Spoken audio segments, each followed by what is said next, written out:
I have always been here.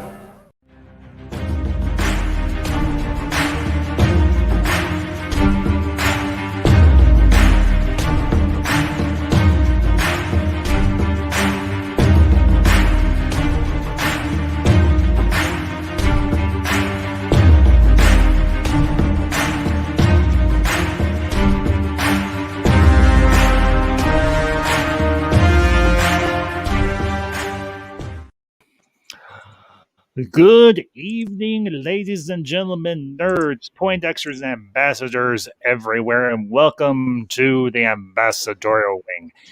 And this evening we are talking WandaVision, Episode 4. We interrupt this broadcast. We interrupt your normal programming for the Ambassadorial Wing. And with me tonight, I've got the master of none himself, B to the R to the IAN, Mr. Brian Hill. Brian, my man, how you doing? I am doing fantastic. I'm ready to talk a little bit about WandaVision. Still a great movie.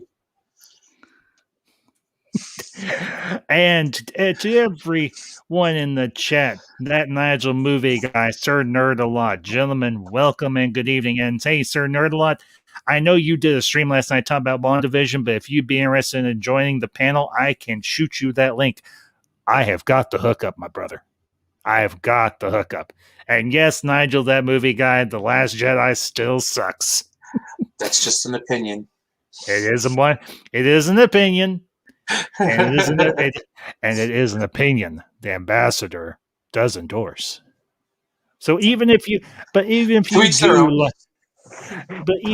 love The Last Jedi, please understand, here at the Ambassadorial Wing, we do not discriminate. If you are a sequel lover or a sequel hater, we still love you. You're still a geek. You're still an ambassador, and you are still welcome here.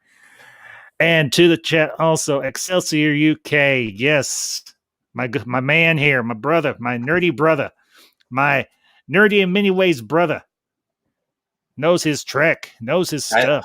I do. I do. Yeah, this guy knows his trek. He is the master of trek. Well, at least it's something, right? Ooh, Nerd-A-Lot. Ooh, Nerd-A-Lot. Nice, man. Just got sushi. Get that sushi, man. Get that good sushi, my man. Get that good sushi. So and yes, WandaVision is better than Agents of S.H.I.E.L.D. I actually have never watched Agents of S.H.I.E.L.D., so I cannot say. So I'm going to defer my most distinguished colleague to my left, your right, ladies and gentlemen. So I saw it the first season. It looked horrible, like in terms of production quality. So I stopped. And no one, I think, would necessarily blame you. No. I think it went on for like 4 seasons or something like that. I have no idea, but I think it actually went on for like 7 or something. I don't remember, honestly. Far too long. All I know is I do know that they brought. I know Ming-Na was in there for a while, and I know that. What's his face? Coulson was on there as well. So. Yeah. From Tokyo, yum yum. From Tokyo with love. Pray for my Lego render. Only reason I'm up this late. Well, yeah, Excelsior UK, we hope that your Tokyo render or your Lego render goes well and renders nice and smooth and pretty and with all that pixelated gloriousness. Beautiful. That'd be beautiful. And Excelsior UK, Agents of S.H.I.E.L.D. is like the Knight Rider of its day. Actually, the original Knight Rider was kick-ass. The reboot, the only saving grace was the fact that Val Kilmer did the voice of Kit. It was a Ford Mustang, though. Yeah, it was Ford. What the hell?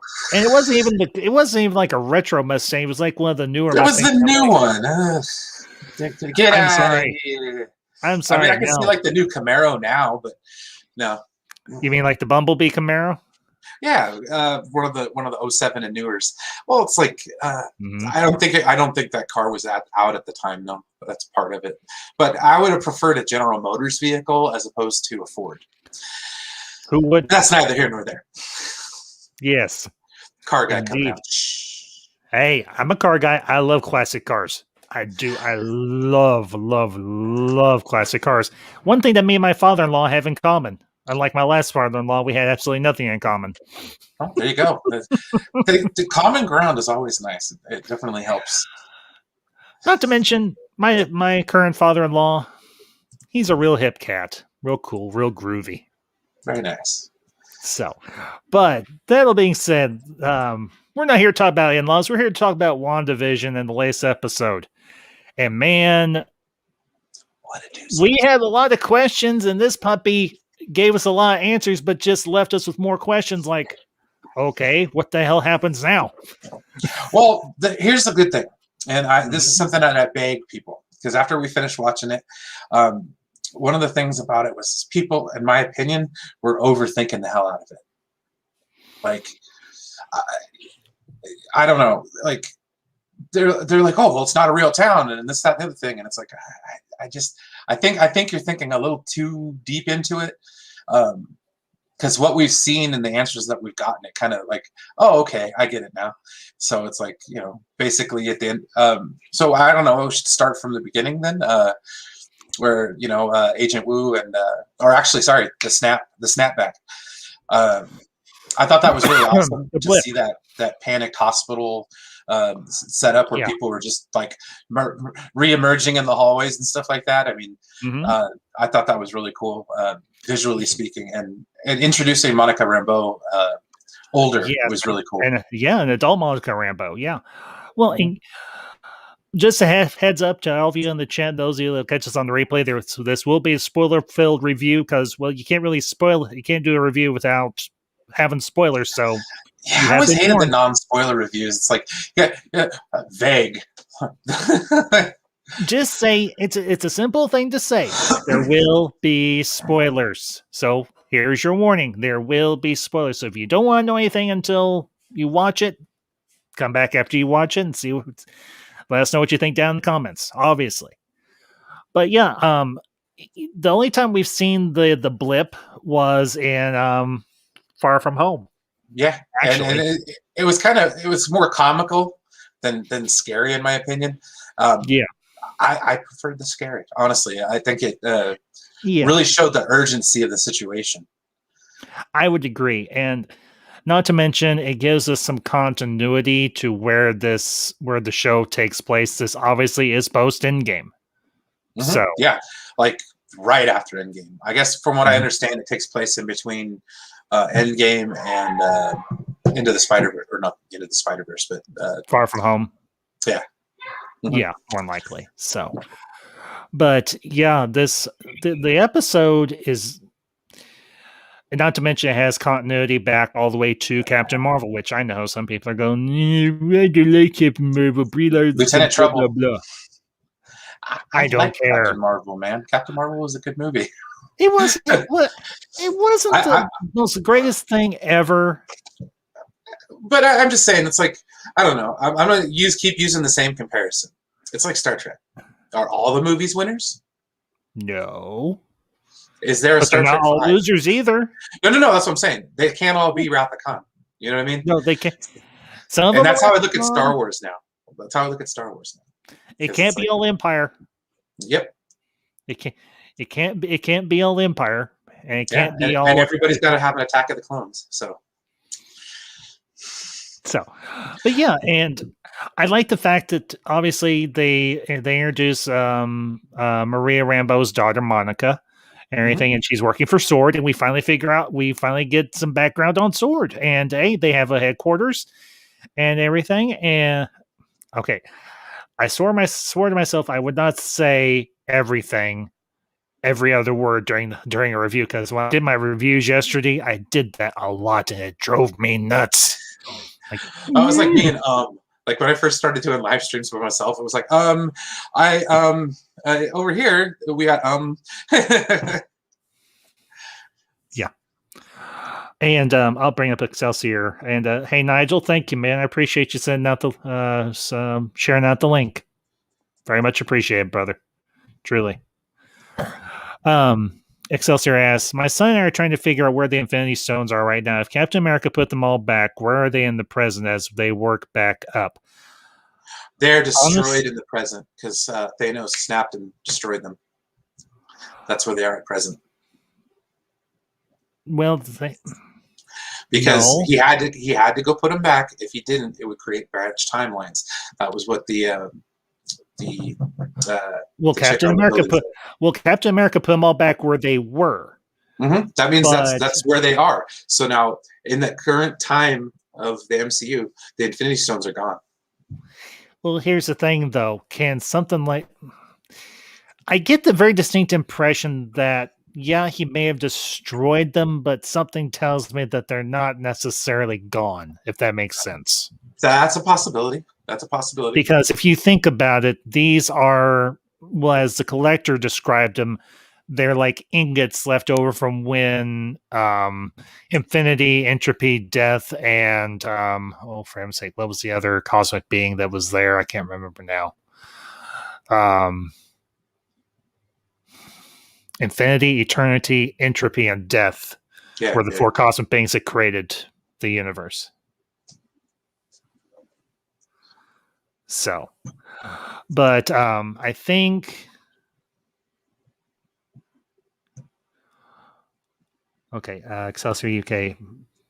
But did that still happen? They used them in the end game, then Thanos version never happened because his younger self came back.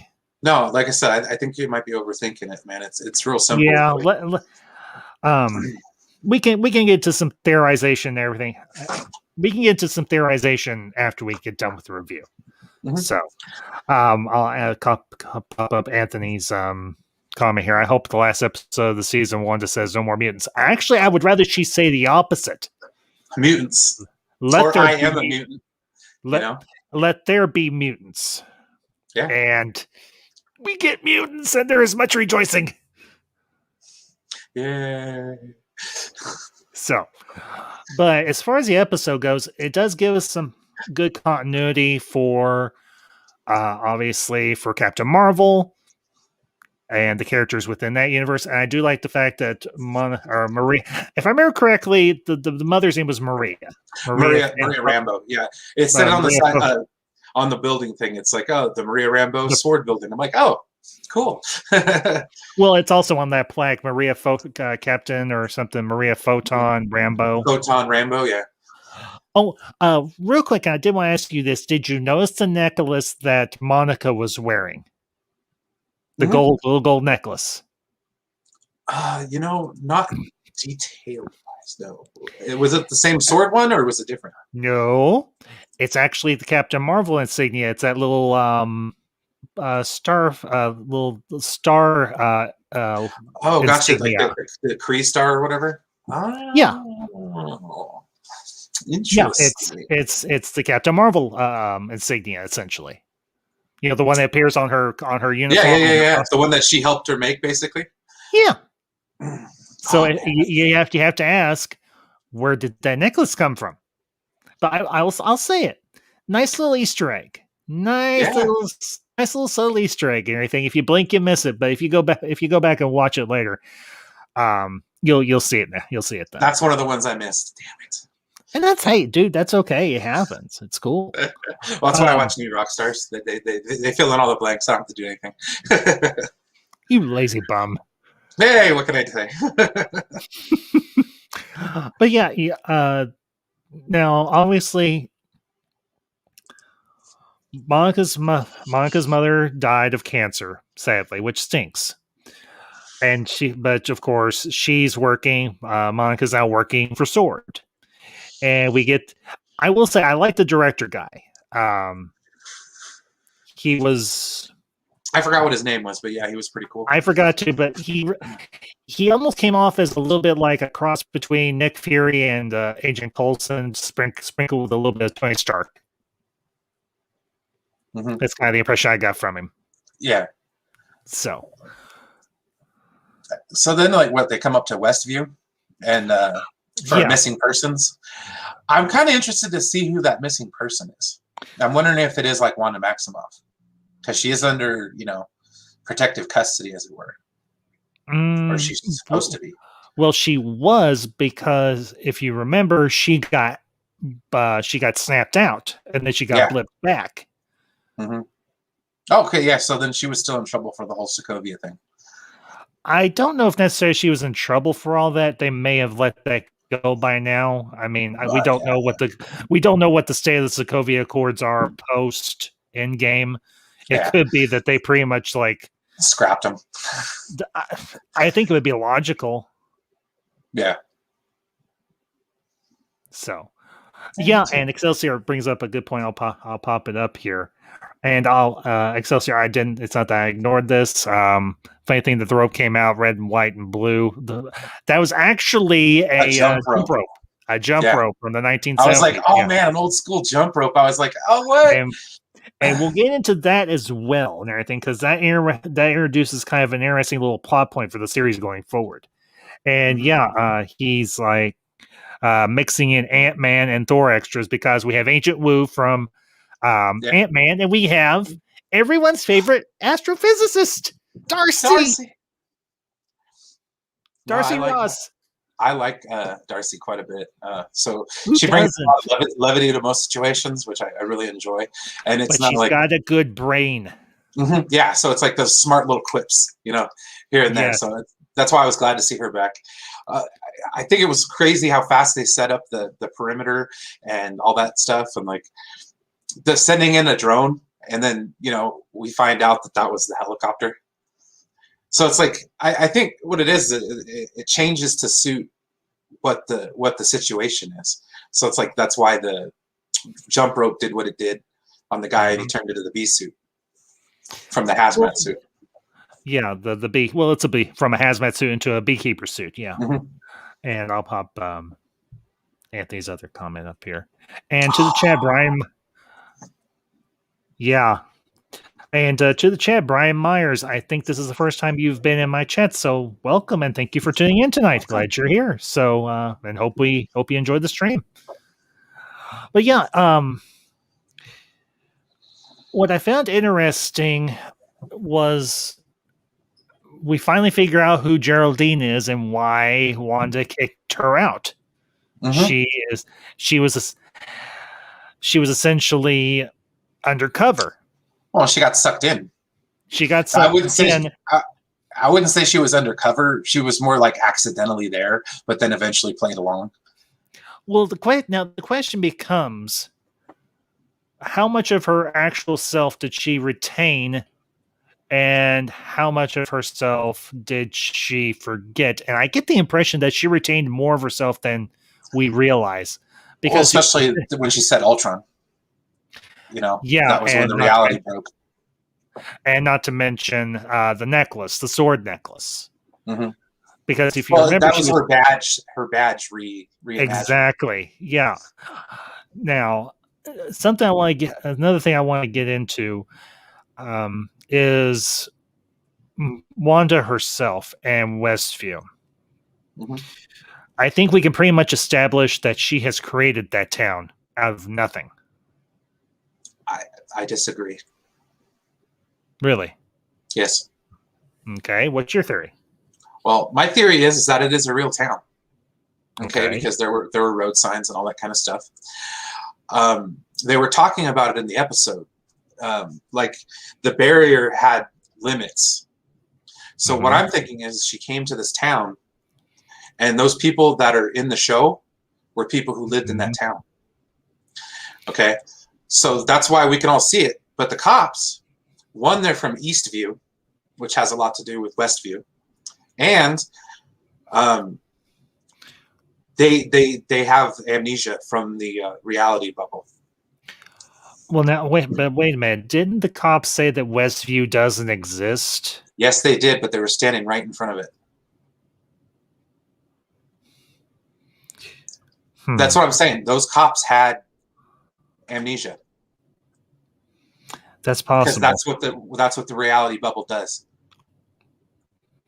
Well, and here's the other thing too. We know that Monica was obviously snapped and she blipped.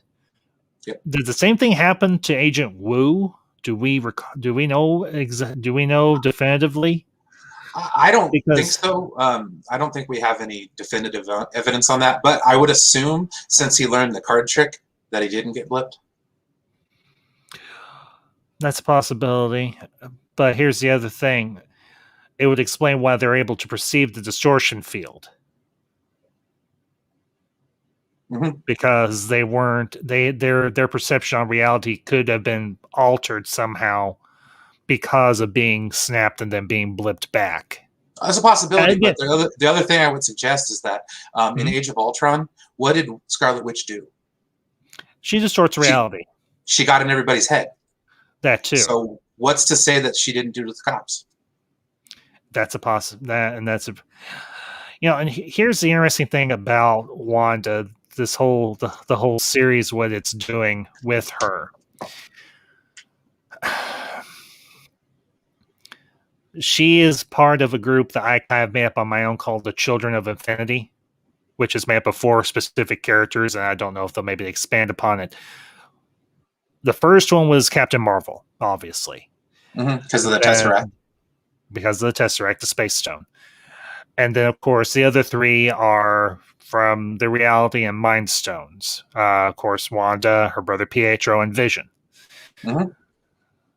Their powers are specifically derived from Infinity Stones. They aren't like normal heroes or anything, the rest of the other heroes that we see in the MCU.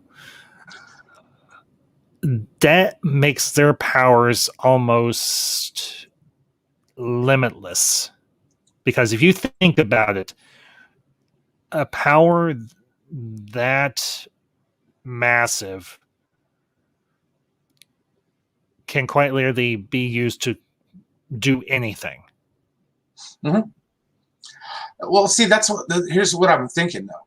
Mm-hmm. So when Strucker was doing his experiments, the only 2 that really survived were those 2. Why? The Maximoff twins, yeah. Mm-hmm. So I'm assuming that they had some kind of a power before they got exposed to the stone, like a mutagenic gene, as it were. Wink, wink. Yeah, I get you. Well, heck yeah, sir. Get up in here, man. Yeah, and Andrew, same for you. I'll send you a link as well, man. Hold on just a minute, gentlemen. Takes a minute to... Hey, the more the merrier. Heck yeah. Yeah, sit here and listen to me ramble. Shoot. Y'all can get in here and ramble. Well, not everybody. I do not have at the same time, of course. Give me 2 seconds, gentlemen. I will send you that link. But I also like how Darcy figured out that it was TV signals that were getting beamed out. And she's like, I need a TV, not a flat one. I was like, ah!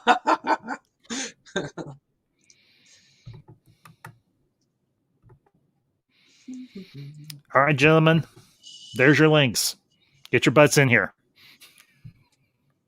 Gee, I'm just such a polite and gracious host. This train doesn't stop for anyone, man. We're rolling. And very quickly to the chat, Tyler M. Good to see you, Tyler. Thank you for popping in. I appreciate it as always. I know you don't. I'm glad you're here. That's all I'm going to say. And here is the Andrew man. Taylor's good people, man. Taylor's good people. Yeah, I've seen Taylor on several. Andrew? Hey, bro. Long time no see, my friend. Hey, guys. What's up? Yeah, and Anthony, he says, I hope Agatha Harkness' husband, Mephisto, is not that big of a wasted character. He is not introduced in WandaVision. We'll have to wait and see, Anthony. We'll have to wait and see, brother. So I think what we're going to have is another big baddie. The question is going to take up an arc. Well, here's the question: could Wanda essentially be the big baddie? Well, that's a possibility. Well, you can tell by the end of episode 4. You can tell, like, don't worry, I have everything under control. So she thinks, but the devil's in the details, guys. Just remember. What if Wanda made a deal with Mephisto so she can live her perfect life so he can get her kids? Yep. That would be it. I don't think. Well, here's the thing. I don't think Wanda had to make a deal with anybody. If you think about how massive her power is, and this is kind of what I was trying to get to, she is what I'm going to categorize as a child of infinity, and a child of infinity can pretty much do whatever they put their mind to because of their power set. Her power is derived from the reality stone, which is honestly one of the infinity stones. I thought it was the mind stone. Yeah, Vision has the mind stone. They're all exceedingly powerful. Well, I know that, but the reality stone is what Jane Foster had. That was the ether. Hey, Sir Noah. Hey, what's up, guys? But if you remember, well, the thing is, Jane, she grabbed it unintentionally. Mm-hmm. No, well, wait a minute. I'm goofing up here. It was the mind. The mind stone was. It was the mind stone. It wasn't the ether. You're right. And we can also know that this show takes place 3 weeks after Endgame, before Far From Home. Mm-hmm. Mm-hmm. Yep. Yeah, Brian. Thank you for clarifying that. Yeah, I forgot that hers and Vision. Yeah. It wasn't the ether. It was. Well, the problem was Jane. It was eventually going to kill her. She didn't have the capacity to. Oops, we lost her a lot. Well, he may be having some problems. So, I don't think Jane and everything had the capacity to control the ether, considering the power level that it was at. Not to mention, I think there might be a bit of chance involved when a person comes in contact with an Infinity Stone. So. Well, it's kind of like with Star-Lord and the Power Stone, you know? Yeah. Well, not to mention his father was a planet. Yeah, basically. I noticed that after the episode aired, the promo came out where it looked like Vision, and I think in the Halloween episode, it's going to start to figure out what's going on. It looks like he's actually going to go to the barrier, try to squeeze out of it. Well, and that actually brings up another point that I was wanting to talk about. Because we obviously know that Monica gets booted out, and we're going to have to wait and see what the repercussions of her getting booted out were. But if she gets her powers. But also, when they pull that rope out and everything that was attached to the one scientist, it looked like a jump rope. Yeah. So, anything that comes out is going to retain. Anything that comes out is going to retain the properties of what it was and everything when it went back in. So the question is, will Monica be Monica again, or will she still be Geraldine? And I get the impression that she might be Monica, but we'll have to wait and see. But here's the other. Yeah. Now here's the other interesting thing, because if you remember a couple of the promos that they just aired, and again, spoilers, folks. We see Vision try to go through the barrier, but we now know that Vision is dead. Yeah, that's my theory. I think that after Infinity War, Wanda took his dead body from Wakanda and resurrected him into her world. Yeah, and with her release from the stone, she theoretically could do that. Yeah. Because she can manipulate minds, she can warp reality. And because I think the Mind Stone not only doesn't just mess with people's minds, it also can mess with reality itself and everything to a certain degree, not a massive degree like the Reality Stone can. People's perception of reality. Like say again, Brian? Well, it's people's reception of reality. Yeah. Or perception of reality. Yeah, exactly. Yeah, and it's kind of cool that I think the next episode is going to be the Halloween one, and we see them wearing their comic costumes.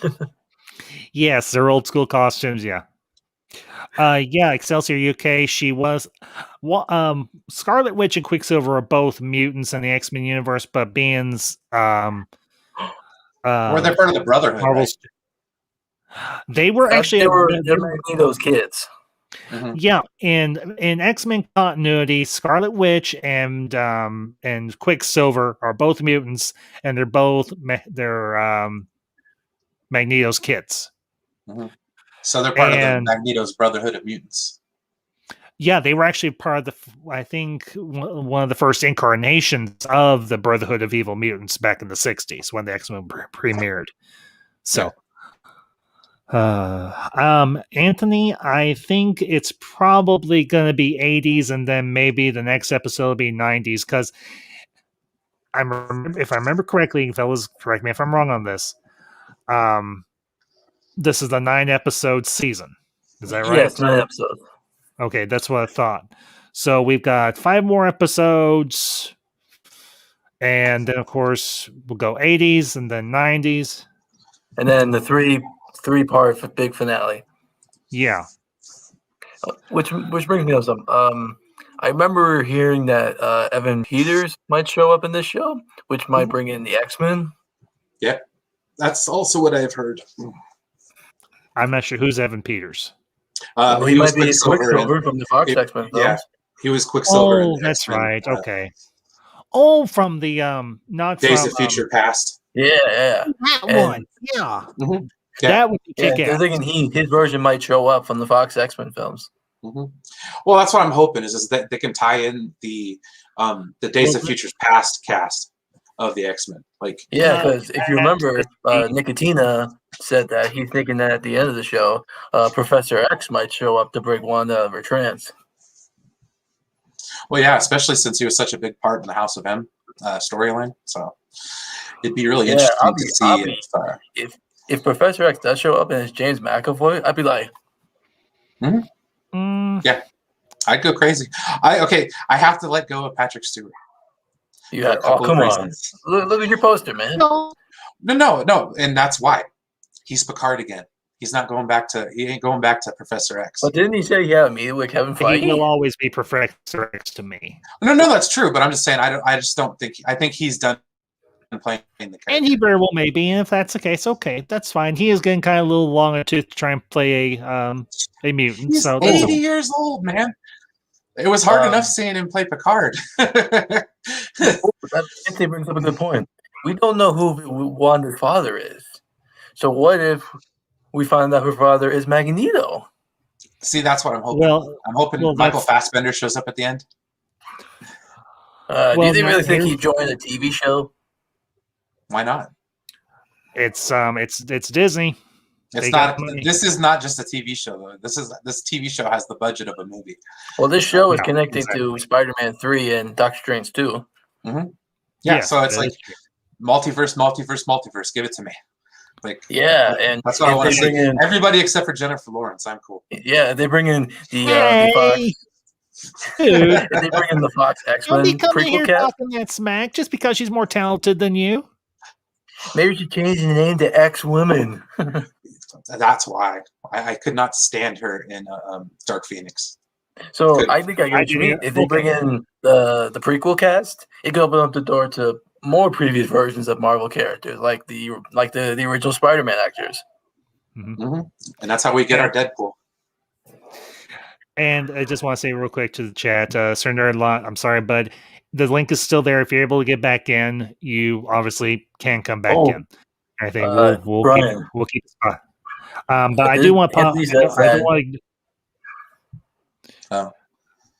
Do you think we'll ever see Magneto in WandaVision? Because we don't know who is Wanda's father. I don't. Well, here's the thing. In the current continuity, her and Pietro's parents wouldn't be mutants. They would just be normal people because they were normal people as well. So I don't. Or could they be adopted? It's a possibility, maybe, but I don't know how deep they're going to want to try and retcon something that is kind of important. I'll pop up there. I'll pop up there lots. I'm thinking if we see the X-Men, it'll be a whole new casting. I'm thinking if we do see X-Men, it's going to be a whole new cast. That Nerdlot, that is a very distinct possibility. That's a good potential. Yeah.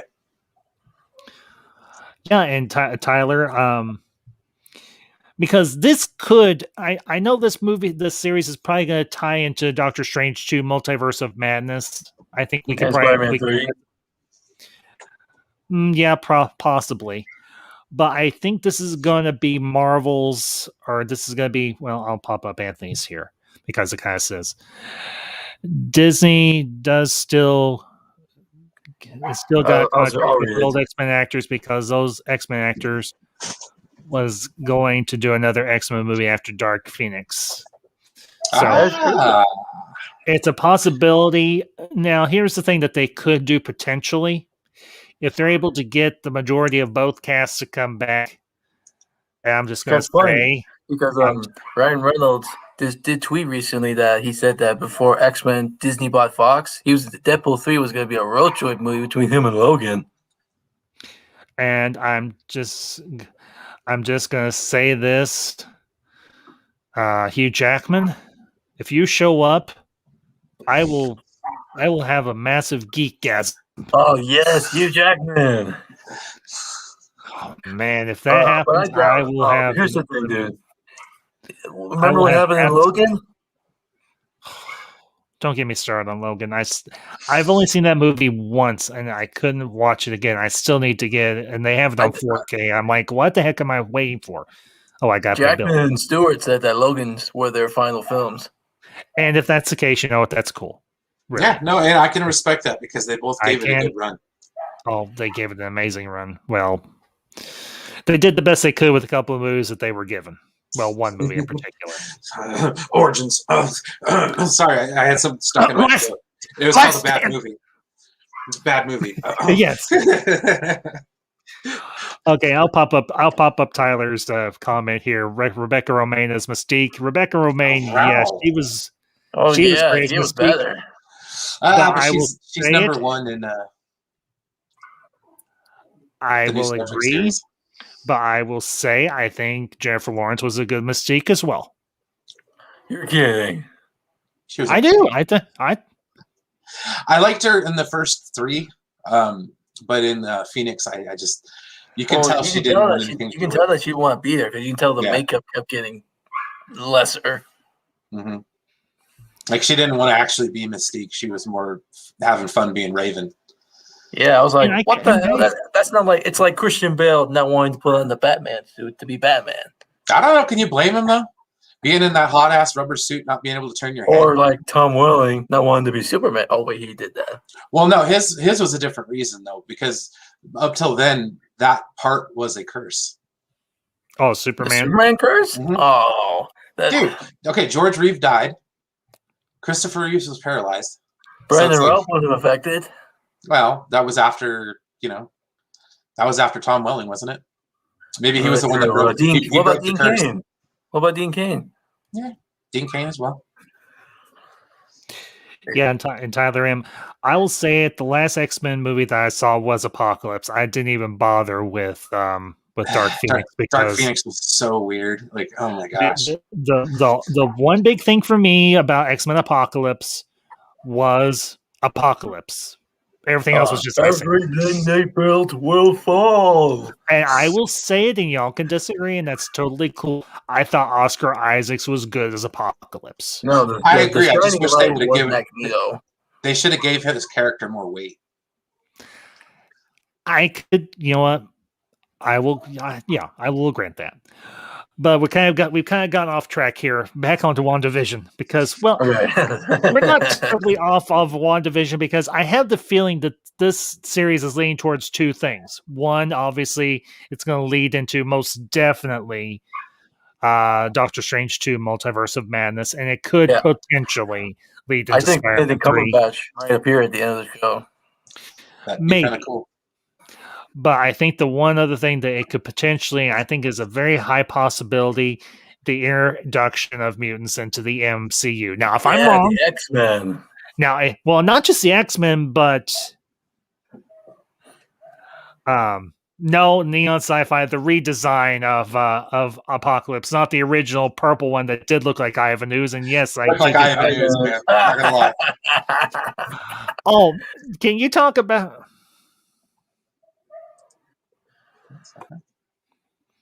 Oh yeah, wow. But I will say I did like the investigation part of this episode with Darcy doing her thing. It's great to see her as kind of a detective, like a sci-fi, like, as a scientific detective. It was really cool to see her pull out that big, heavy monitor and everything. She's like, "Don't say everything." And people are gonna be like, "Hey, Master, why are you slapping yourself?"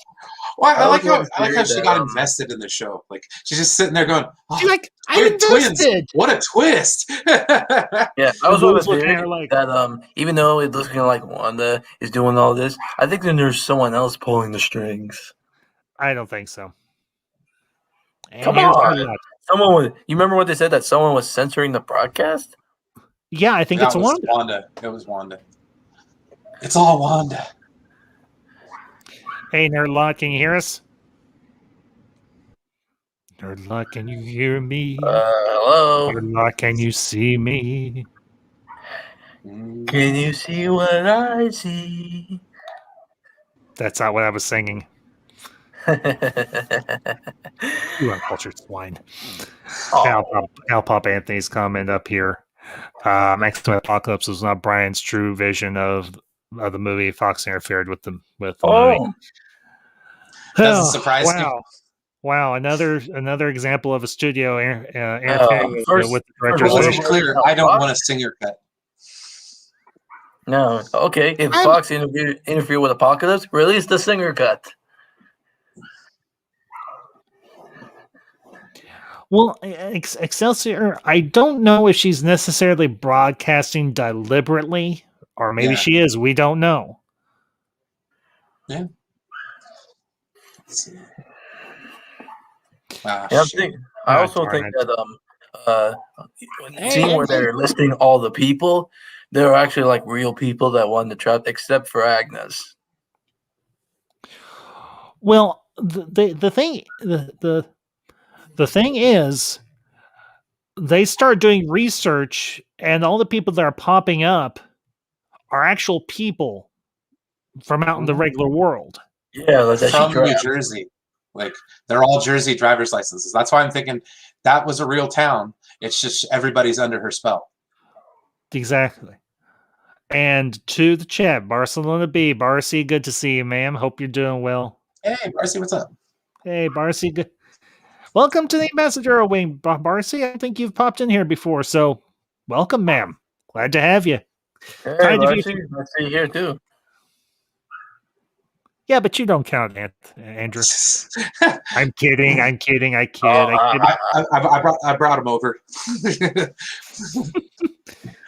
Taylor says, "What about that alien dude that makes TV shows in the galaxy? Could he be pulling the strings?" Mojo, they haven't introduced any of the X-Men characters to make that work. And, maybe, yeah, you know what I mean? Like, could be a possibility. I also just saw something. What's the people in there named Agent Franklin? Yeah, he was just an eight. The one I that heard went that. down the. Isn't that supposed to be a reference to the Fantastic Four, Reed Richards? Yeah, Franklin Richards. Maybe, I don't know. That's what they were saying on some of the Easter egg stuff. Yeah. Now they're saying Agnes was the only one without an ID. No, it's true. She was. Be right back. Okay. We'll be here. No, Agnes was the only one that did it. Who? So of course not. Okay, that's a possibility. Agnes is the devil, so of course nobody is going to recognize her. That's what I think Ralph is. I think Ralph is her husband is going to be Mephisto. Yeah, it's gotta be. It's gotta be. Maybe, but we haven't really gotten any indication that Mephisto He's the devil. Yeah, but here's the thing. We don't have any indication that Mephisto is a part of this story. And not to mention... point of order. When they're sitting at that meeting and she said the devil's in the details, and Agnes leans over and she goes, that's not all where that's not all here it's at. So it's like, that's where I'm like, oh, no, that's it. That's gotta be Mephisto. Maybe. I'm not saying they need an overarching bad guy. With Thanos gone, who's our next big without guy? Thanos, they need a nemesis that's going to last a few movies. Yeah, and that's I what mean, we're gonna get to see Ghost Rider. we'd see Galactus. Oh yeah, Fantastic Four. Come on now. Oh, please. Please, for the love of I mean, what For if the they're love part of- of? for the love of the MCU, give us a good Fantastic Four movie. It's not that Yes, hard. yes. Well, see, what if I'm saying if they're sword astronauts, Reed Richards and all that Ooh, stuff, they did say space program. and they did have a spaceship. So I'm like, It did say space program. maybe we could have a tie-in here. Oh Please, yeah. please give us a. Okay, But here's I the thing, don't want. Ambassador. The Fantastic Four movie from 2005 wasn't that bad. No, I'm not. No, I'm that not was good. saying. I'm not saying the two that they did before they did the Fan Four Stick were bad, but they could have been better. So, okay, here's what I will say. I hope they can give us a better incarnation of the Fantastic Four in the MCU. Now, if they use Sword to do that, right on. If they use WandaVision to bring in mutants, right on. I am all for that because that was my Marvel growing up was Fantastic Four and X-Men. Yeah, because those were the only two. Yeah. Those were the two I read most. I did read Spider-Man, I did read Iron Man, Thor, Silver Surfer, stuff like that. But we got good X-Men movies. Where in the world is my good Fantastic Four movie? I mean, like, it's on its way, man. But I'm kind of cautious because the Fantastic Four movie in the MCU is going to be directed by the guy who did Spider-Man. Sam Raimi? I mean, they're all cookie cutter. No, John Watts. No. Well, my thing about that is that as far as like directors of the MCU movies go, I don't count them. Like, yes, they directed the movie and everything, but there's such an apparatus behind them that they just sit in the chair. You know what I mean? Ooh, that makes sense. What about Doctor Doom being the big bad? That could be a possibility as well. Like, that's what I'm saying. Since Thanos is gone, we need another big baddie. I read that Doctor Doom was here's supposed to be in Black Panther too. Well, here's the other thing too, guys. We're going to be spreading out from less earthbound threats now that we have Sword in play. Yeah, now we have intergalactic threats. Yeah, we're going to have intergalactic threats, which Thanos kind of was. But we're also going to be looking at multi-dimensional threats as well. Yeah, now they're bringing the multiverse. Not to mention also the quantum verse. Yeah, the quantum realm. That's what I'm hoping. Quantum realm. And Ant-Man 3 is going to be about Quantumania. Yeah. And actually, I kind of like that title because it kind of fits with Ant-Man and Wasp and everything. It's kind of comedic. Barcelona, do you think we'll get the X-Men in this show? I'm avoiding the leak, so I don't know. I hope we get the X-Men. Marcy, my sincerest hope is that maybe at some point during the series, Wanda will utter those words. No Except more mutants. Let there be mutants. Yep. Maybe. I also saw something. Or here's the other thing too. I didn't really get a chance to talk about this. And Anthony, I'll let you go after I'm done. I'll be quick. What if the two children are mutants? Ooh. Yeah, because Wiccan and Speed are their kids in the comics. Uh-huh. Billy and Tommy. Mm-hmm. And I think one of them has the powers of super speed, like Quicksilver. Yeah.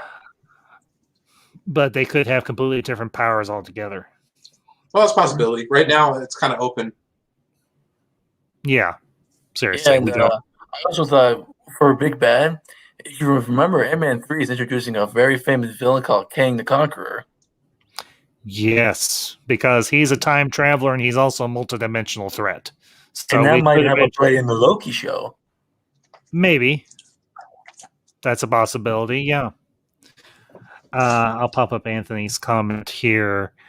Come on. I think the Fantastic Four will be the people working with Nick Fury in space. With the Skrull, that's a possibility. Oh, yeah, big time.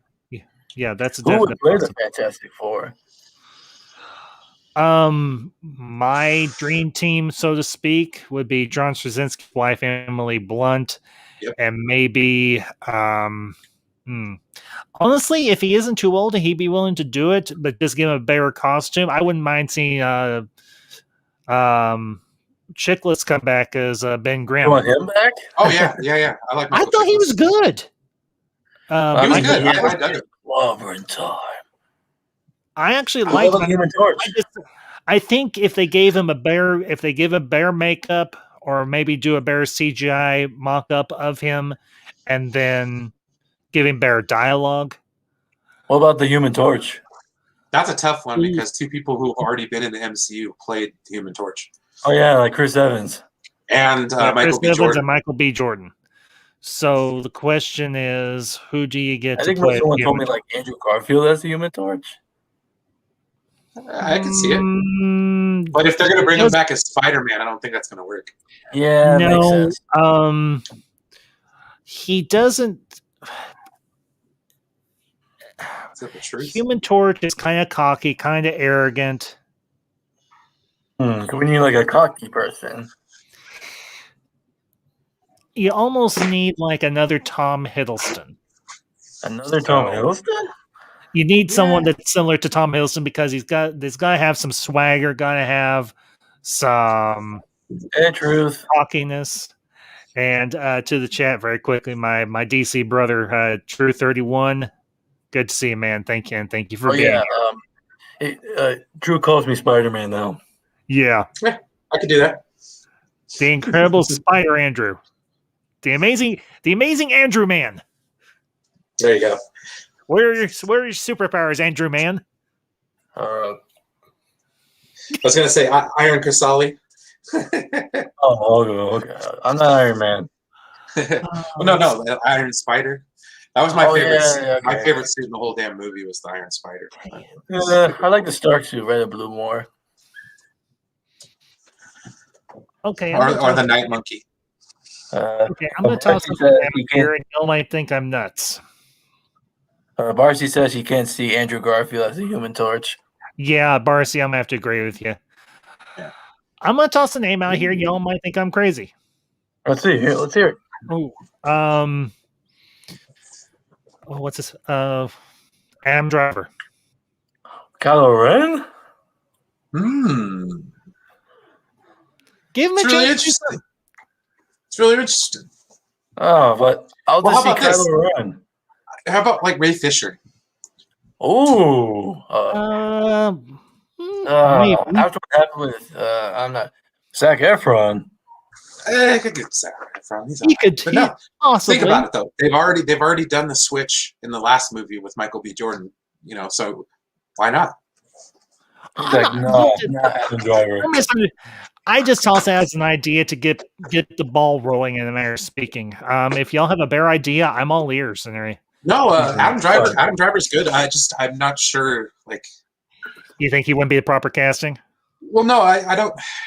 If it's anything like Kylo or anything like that, then no. If that's like the kind of angle he's going to play, because he was too much of a straight man. You know what I mean? But yeah, heck yeah, Adam Driver's awesome, man. I don't care. Give it to me. Give it to me. What about the? I'm looking at this article right here. This person says KJ Appa. He was in Riverdale. Possible. I've never heard of it. Okay. For Doctor Doom, how about the guy who played Moff Gideon in The Mandalorian? Giancarlo Esposito as Now that I could get on board with. What's this? Matthew Lanter as for Human Torch. I'm not familiar with him, but that doesn't necessarily mean anything. Tim, Tyler, if you can give me some reference as to what he's been in so I know who he is, then maybe I can say yay or nay. And while you do that, back to the episode. Right. The interesting thing about this is we finally see what happens when somebody trespasses in Wanda's town. And of course, we finally figure out how Geraldine, or rather Monica Rambeau, got booted out. And then, of course, Wanda fixes the house. Yeah, like clean up my evidence. But here's the That's funny because I couldn't Vision hear the wall blasting behind them. Oh, he was the voice of Anakin in Wait, that's Matt Lanter? Clone Wars. Oh my goodness! Ooh. Oh, If they did Human Torch, like, well, no, they wouldn't have to do him as a CGI character. You know what? He did the voice of Flash Thompson in the Ultimate Spider-Man oh, I know that. and Harry Osborn. Okay. Yeah. Okay. Oh, that makes sense. You need something like a young Jensen Ackles for Human Torch. I'm not sure who that is. He was the Red Hood in Batman Under Red Hood. Oh, did the voice of him? Yeah. And he was in Smallville. It's been a while since I've seen Smallville.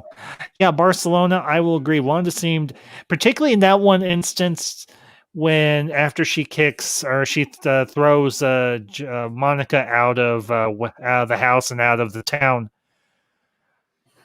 she did have a sinister edge to her. But here's the thing: she had that sinister edge for a few minutes, but then when she sees, she's like, "Oh crap! What have I done?" Well, not only that, she panics when she sees Vision dead. Yeah, that freaked me out. She takes in that intake of breath. She's like, yeah. Because she's denying reality. She's denying what has happened, and her powers have... Because she has to admit that Thanos killed him. I think... I'm not saying all of your theories are invalid. Do not misunderstand me. If they turn out to be valid, then great. But I think the simplest explanation here is probably the most logical, and the fact is Wanda's doing this. She's created the barrier. She's created the town. She's put everybody in there in the way that they are. But if you remember, when she was pregnant is when everything went haywire in town, including the people. Because if you remember, the one neighbor, I can't remember his name now, when he was trimming the hedges, and then the trimmers started to go down. Herb. What up, my brother? Yeah, Herb. The trimmer started to go down into the wall. I think that was her powers screwing around with everybody in the town as well. Because she was given birth, so she couldn't completely control everything. I realized. Did you notice that at the end, right when they cut to the whole credits thing, Vision had a confused look on his face, like he's starting to figure out before coming back to being happy? Mm-hmm. Yeah, I think Vision is a little more self-aware than Wanda may realize. And he's like, I think something's wrong here. So yeah, then she rewinds it. Well, she doesn't rewind anything. He just kind of goes along with it and sits down with the smile on his face on one of the kids. Yeah. Yeah, and it looked like I saw it in a preview for a few episodes. It looked like there was one shot of like Vision flying off, and it looked like Wanda was trying to stop him. Possibly. Barcy, I think that was actually Darcy who said that. No, it was Monica. Oh, was it Monica? Okay. Yeah. Well, she was laying on the floor.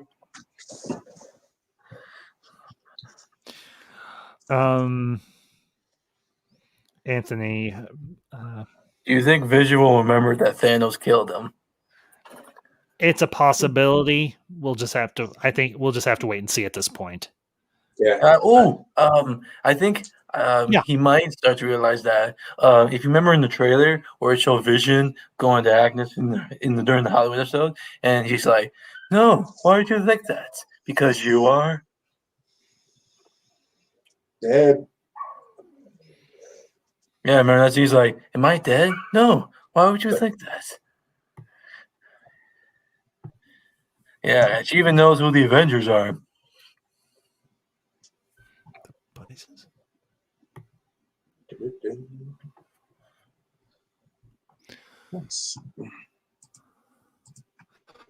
But no, But- all in all, it was a good one. I really enjoyed Yeah, I agree. how they tied the previous 3 episodes in.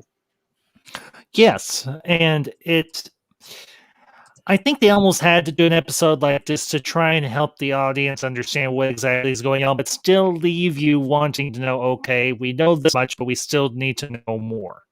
And They gave us a couple crumbs of the cookie. I think they gave us like 3/4 of a cookie. Or maybe like quarter, 1/4 of a cookie. Yeah. So, but you know, now, and we can come back to the episode if something else pops up. But I want to ask, and this is for everybody in the chat as well. I want to ask y'all a question. Sure. Going forward with both the MCU and Star Wars, feeling about these episodic series that we have gotten so far with two seasons of The Mandalorian and now at least half of a season of WandaVision. How are y'all feeling about this new format that Disney is doing with their do you like it? Do you hate it? I What do feel you like think forward? one of them should have been maybe a little longer because it felt short to me. I mean, they said that Falcon and Winter Soldier is going to be longer. Mm-hmm. It's the wave of the future.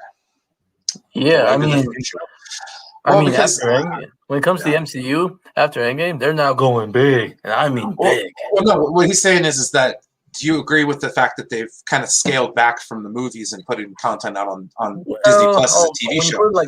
When you put it like that, I'm kind of 50-50 on it. I like it. It's the way of the future, man. So you don't want to go back to the big screen? No, not at all. I hate movie theaters.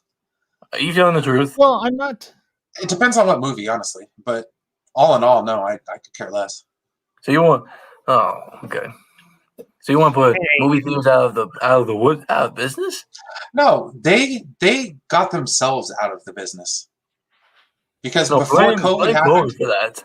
No, I'm saying before COVID happened, the movie theater going experience was not that good. I mean, unless you go to an IMAX or something like that. You remember how huge theaters were when Endgame came out? Yeah, IMAX theater down the road from my house. What I'm saying is that regular movie theaters, I just don't see them surviving this. And well, did you see how much of the stocks AMC just grew recently? Well, that's chicanery going on. But no, they're playing stock games with that, so I wouldn't put too much in stock in that. But no, I don't think the regular theater going experience is going to come back anytime soon. So in order for these companies to make money, put it on stream. Give it to me. Look at Sony. They just back in a few weeks ago, they just did 4 movies in one night. Yeah, but if you live in California, you couldn't go see them. So I mean. Yeah, unfortunately. I do think HBO Max will follow Disney format, release episodes once a week, like for the Green Lantern series, Justice League Dark, and Peacemaker. Yeah, and Anthony, I think that's a good theory, and I can't say it's a theory I disagree with. The thing y'all did hit on part of what I was asking. Considering what Brian has said, and I'm not saying that there is absolutely no merit to what he said. I think there's a lot of merit to what he said, and I do agree. What I'm hoping, especially with the Snyder Cut, I would like to see the movie theaters go back kind of a model from the 1950s and 60s with all of the big, huge epic style built. And do y'all remember there's a channel that I watch or anything, and she's got like 1 million plus subscribers called she just calls it by her name, Lindsay Ellis, and she talked about a concept. You've heard of her? She talked about a concept. There was one video in particular that she did talking about Hollywood musicals and the whole idea of the road show. And kind of this idea of something like that, yeah, where you go. It was like a night at the theater. It was very, you paid extra to get a better. It was a special event. You know what I mean? That's They did it. exactly how I feel about it. Taylor says Avengers and Justice League for movie theaters. Yeah, that's what I'm saying. Those are what they are called, event films. So, yes. I'm going to go to the IMAX, a place where you go to watch those. But just your regular Regal Cinema, where they're showing like nine movies at one time, and only one of them's maybe worth watching. And I use the term maybe loosely. So it's like, I don't know. I don't see theaters going away entirely, but I do see them. Well, Anthony says that I believe next year, 2022, there will be no movies hitting $1 billion, even if it's Marvel or DC. Yeah, no, it won't. That's a possibility. Now, the thing I would like to see, and I still want to see small movies. I would even like to see like indie movies, like independent film, go back into theaters, and those films get more of more visibility. That's the thing I would like to see going forward. But I would still see the tentpoles. I would still like to see that, because movie theaters employ people. They're a business. We have to have jobs for people. Well, I agree, but what happened to Blockbuster? Yes. Well, literally the same thing is happening to the theaters right now. I would agree. And I'm by no means, I know that Enosh and Max and yourself and I have kind of had this conversation off and on over the last several months. I remember how crazy Enosh got about that conversation when Warner Bros. Released their 2021 slate. I understand where he's coming from, though. I mean, he lives in a city where everything's good. So it's like, cool. Say what you can. I mean, to be honest, with all these delays right now, what Warner Brothers did in their 2021 slate seems like genius right now. And matter of speaking, yes, because there are still states like one I live in, Indiana, where theaters are open, and our cases. I live in Arizona. I haven't looked at all of the numbers right now, but I think our numbers are starting to drop in terms of cases. So I would think that maybe they are okay. I would think that eventually the restrictions are going to lift on movie theaters in at least my area. Yeah. And everything. Well, my theaters here in Arizona have been open for months ever since this whole thing started. Yeah, exactly. Well, basically, at the end of the day, you can't have box office without Los Angeles and New York. That's true. But I think at the same time, there are so many other states out there besides New York and Los Angeles. I think maybe there are going to be other states that might become like, say, Georgia, where they've been shooting a lot of the MCU stuff. Well, I guess you but I'm just talking about population densities in those cities. Like, well, Brian, I don't know how much you've kept track of this, but actually, population in both New York and California, people are getting out of Dodge. They're getting the hell out of those two states because living not only in those cities but living in those states sucks. Yeah, that's why you're in Arizona. Yeah, so that's why I'm in Nevada. Yeah. So I think eventually going forward, movie theaters in the rest of the what they call flyover country, where we all live, I think one or two states or maybe more are going to become the big prop ups for the movie industry. Okay. We'll just have to wait and see which states or which markets those are. Yeah, well, the thing I could see, and since you brought it up, is like a community theater. Oh, yes, one that's owned by the community, and that will show those independent films, or show movies that aren't necessarily brand new, but they're within a certain time period of being out. Kind of like back in the day where the old theater in town turned into the dollar theater. Oh, nice. Yeah, and I would wholeheartedly agree. So, I think honestly, what HBO Max and now I'm going to say it right now, the streaming war is going to come down. I think it's going to have two victors. And what's that? I think we're looking, huh? I think we're looking. Victors? I'm probably going to say the two victors are going to be HBO Max and DisneyPlus. Yeah, because with pretty soon this HBO Max is going to become a DC content app. Well, it basically has already. Didn't they shut the DC app down? They Yeah, may that's have. true. I don't Yes. know. Yeah, Well, yeah, they put all because, that content on HBO Max now. In yeah, fact, because I saw in the DC app on the HBO Max, Mhm. they labeled a section in DC Extended Universe saying, watch all these films and get prepared for Zack Snyder's Justice League on March 18th. Exactly. Well, and Dawson tweeted out just the other day that HBO Max announced that they're going to be including, I would imagine, both Justice League and Justice League Unlimited on Max. So Yes, those awesome cartoons. I mean, they put Batman the Animated Series on already. yeah, well, you've got Batman, Batman Beyond. So pretty soon, Um, Superman the Animated Series. Oh, dude. Now, I'm not a huge Superman person. I did like the animated series. I enjoyed it immensely. I really did. Do you like any of the live action versions? Superman?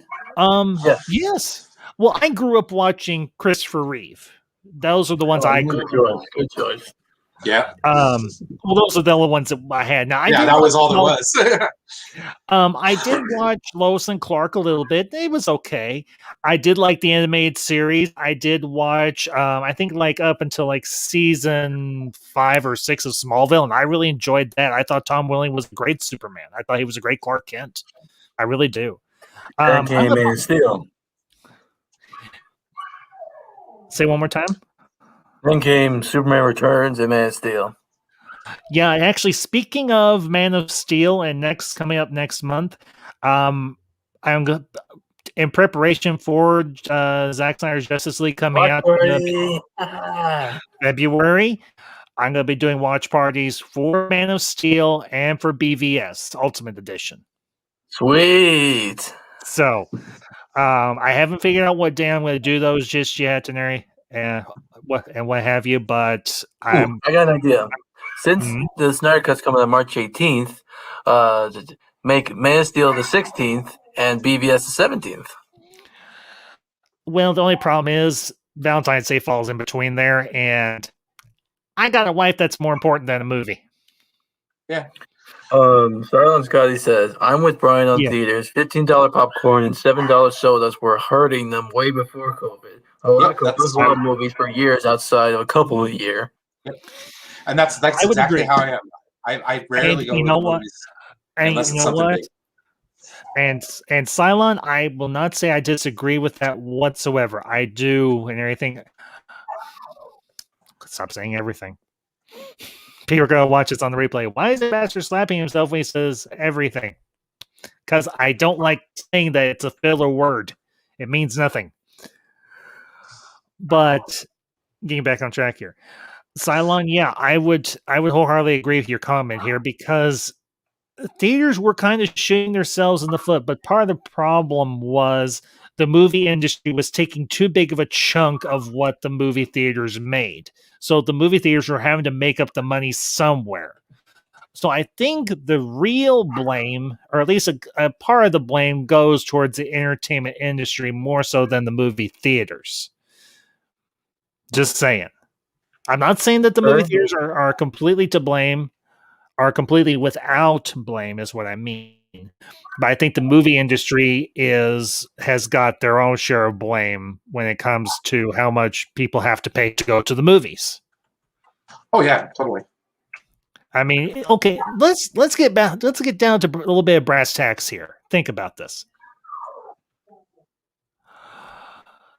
These actors and actresses get paid X amount of dollars for whatever movie they make. Where do you think that movie comes from? Us. Yeah, the fans.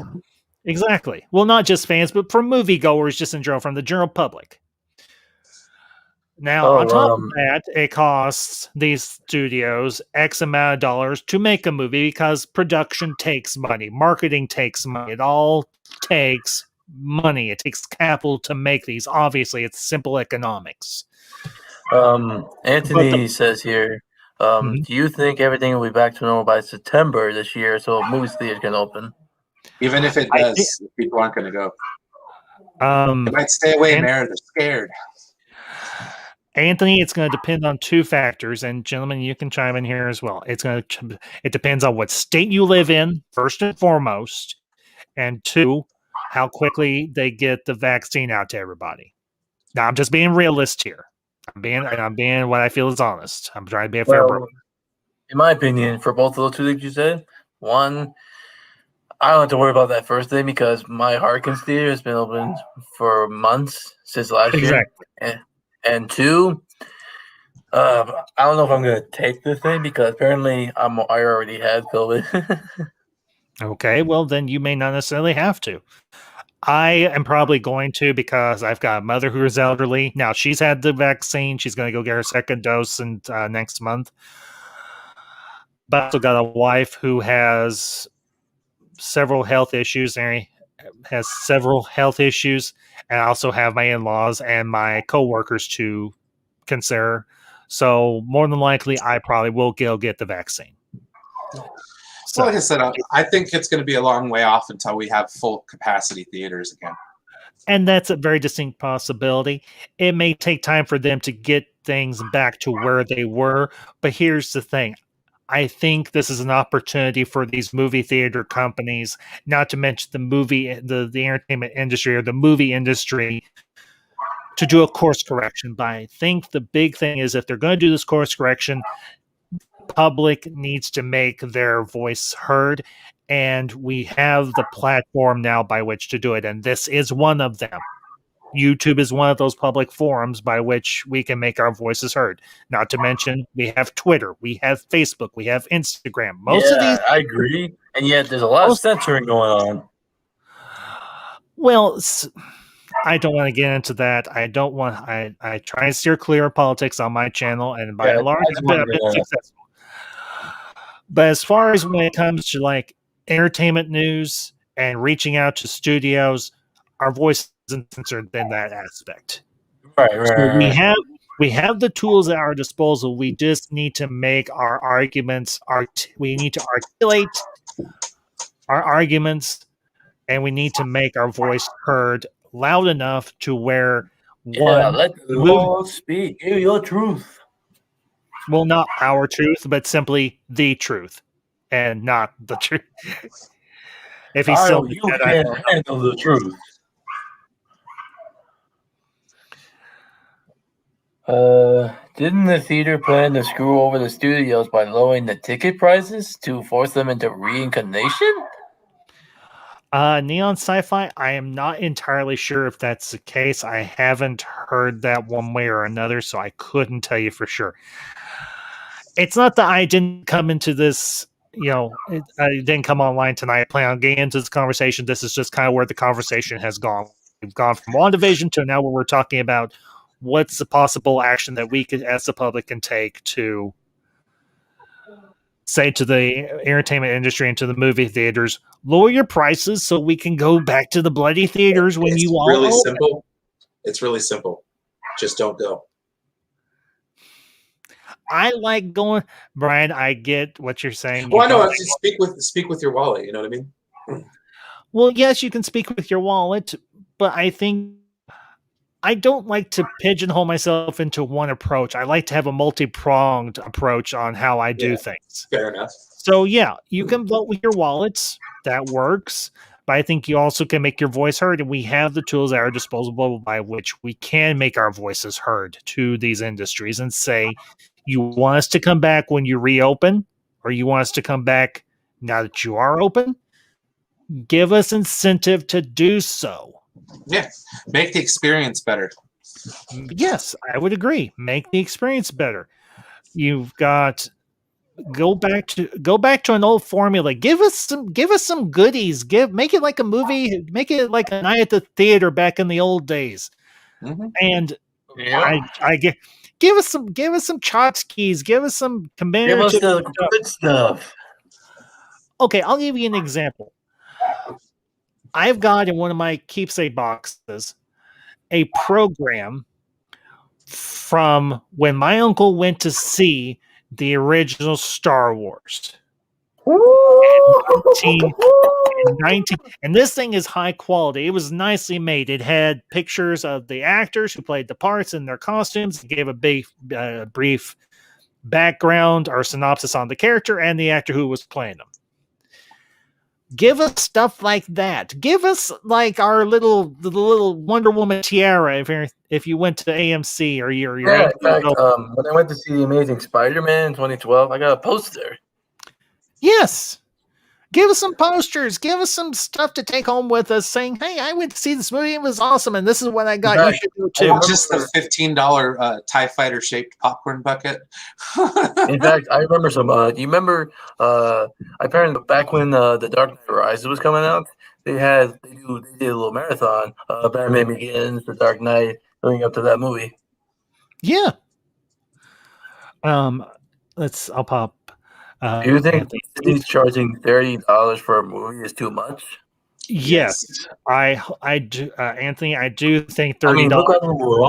If you think about it, on top of even if you just have Disney Plus and you don't have Hulu and ESPN Plus, which we don't, I don't watch ESPN. I don't watch sports. I don't have the time. Not to mention, I'm not going to watch a bunch of. Okay, I'll get a little bit political here. I'm not going to watch a bunch of kneelers and everything kneel during the national anthem. Sorry, not happening. They haven't done that in years, but yeah. Regardless, then I just don't have time to watch sports. I really don't. No, I this year I haven't. I had it at work every Sunday, so I was like. But yeah, Anthony, I do think $30 on top of the subscription price is too much. And now if they asked us to pay like $5 to $10 more, I think that'd be more reasonable. I was gonna say it depends on the movie, because if they would have released Black Widow for $30 extra, I think we'd all be singing a different song right now. Yeah, it'd be very nasty. I think it would depend on the movie. That's what I'm saying. It depends on the movie. When they released Mulan, nobody was going to pay extra for that, but Black Widow, people will. Yeah, because who cares about Mulan? We want them ScarJo. Mm-hmm. Who doesn't want to see ScarJo? And I say this as a happily married man. That's not yeah. Yeah, and after this movie, she's going to be retiring and giving it to Florence Pugh. Mm-hmm. She's not bad looking either. Just saying. Godzilla or Anthony, I'm gonna have to give it to the G-Man. Because, dude, did you see that scene on the boat where Kong gave him a good smackdown? Bam! I'm gonna have to give it to Kong, or give it to Godzilla. No, I'm gonna have to give it to Godzilla. All the way. Dude, all the way. His giant axe was able to withstand his fire blast. Bro, he's got reach, man. He's got the reach advantage. That's not gonna matter. Godzilla's essentially a giant atomic battery. All he has to build up is to critical mass, and he vaporizes Kong. Well, you can tell that in the trailer he went up to it like with the axe. Now, because he's got an axe that's made out of one of Godzilla's scales, but I think that scale is not from Godzilla. I think it's from a Mecha Godzilla. And if he breaks that axe, Kong's toast. Oh, okay. Sorry. I'm as much as we shall see. March 31st, HBO Max. I agree. We shall see. Hey, I'm gonna have to take off here pretty soon, man. I gotta. Well, we're probably gonna wrap up here in a few minutes. I've been sitting in this chair too long. Super Bowl trailers? I doubt it because last year all the Super Bowl trailers didn't even come out for movies. I mean, that's why we're not going to see many movie trailers during the Super Bowl this year. I think we'll see at least one. What's that? You really the have Snyder Cut? I think Prime's right. Oh, but what about February 14th? I think Prime is. They'll probably have another one there too, but I think Prime's right. I think we'll get at least a short. We might get. Do you think they paid for a Snyder Cut trailer? It's not going to be just specifically a Snyder Cut trailer. What it's going to be is it's going to be an HBO Max trailer. I agree. You'll see a little bit of the Snyder Cut in there. The ones we got, where it's just small clips, nothing. We don't even know what it's in each movie. Yeah. But I think Prime's right. I think we'll get a little taster. It's all good. Just a little and the HBO Max. Kong is going to be crowned king. Godzilla is God of the monsters. He's not God, but he's God of the monsters. Just saying.